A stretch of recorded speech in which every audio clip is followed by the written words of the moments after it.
What's up guys and girls, I made a previous video talking about dragons being in God of War Ragnarok, more specifically the ones that we actually saved. In that video I talked about the dragons possibly helping Kratos and Atreus, but in this video I want to talk about what if they will go against them and actually attack despite us helping them in the last game. This theory comes from an interview Cory Barlog did a while ago.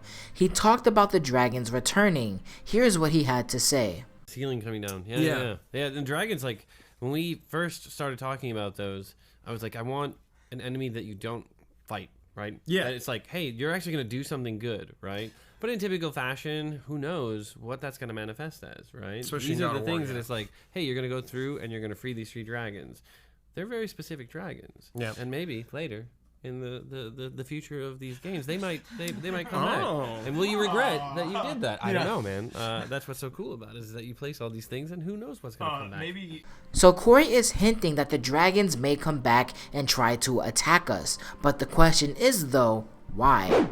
Well, to answer this, let's look at the dragons in God of War and the traditional myth, compare them and see what we can find. First, let's talk about God of War. In God of War, the only dragon we really know about was Fafnir. Fafnir was a dwarf like Brock and Sindri. According to Mimir, he had a very bad attitude even before he turned into a dragon, and he was a very greedy little dwarf. We know this because he traveled all over the 9 realms, gathering treasure and putting it in his storeroom. However, a lore marker we find in the game revealed he found a Vanir mirror, which turned him into a dragon. Fafnir was then captured by the Dwarven King when Kratos and Atreus found him captive. You can find the Dwarven King's body actually in the game, as he was used for a sacrifice long ago. In the world of God of War 2018, Fafnir always had a bad attitude, which explains his bad behavior while captive, and he was also very greedy. Maybe in God of War, Kratos and Atreus will receive something very valuable in Ragnarok, and he, along with the 3 other dragons, are joining in as well to attack us to take this valuable item. They may let their greed consume them and attack us even though we save them. To them, it doesn't matter. In God of War, we don't know the story of the other 2 dragons, but we know their names. But let's move over to the traditional mythology because it gives us more details on the 3 dragons, who they were, and their involvement with the Aesir, including Loki himself. In the mythology, Hreidmar was the dwarf king, and his 2 sons were Fafnir and Attar. One day Loki, Odin, and Hanir accidentally killed Attar, who was in the form of an otter. When Hreidmar found out, he captured the 3 Aesir and forced them to pay their way out. To do this, he only let Loki go to find payment for their freedom.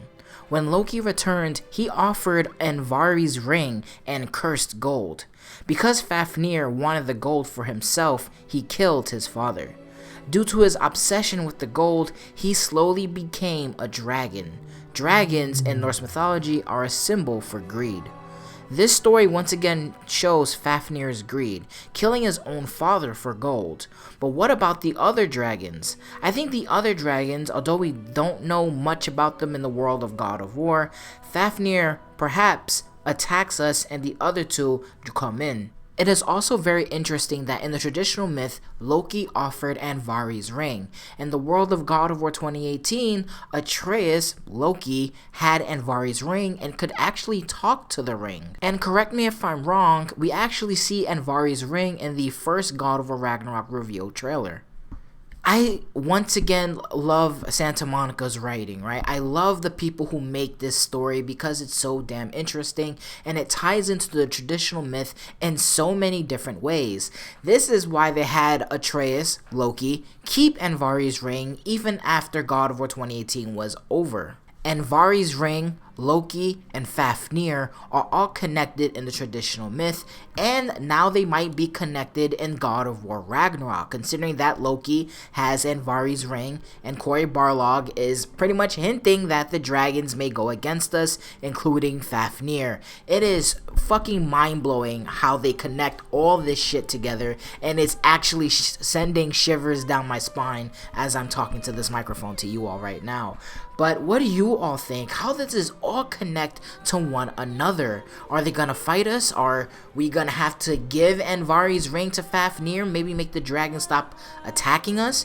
Perhaps this is how we get them on our side. Everyone, I'm making a huge God of War Ragnarok theory. I've never actually made a story theory, like a whole story including the ending. I'm getting everything together, and you could be damn sure I'm including this connection into that video. But that's all the time I have for this video. I want to take up more of your time, but thank you all so much for watching. Remember to hit the like button, subscribe, all that bullshit. I'm gonna be out of here. Thank you guys and girls for listening. Deuces.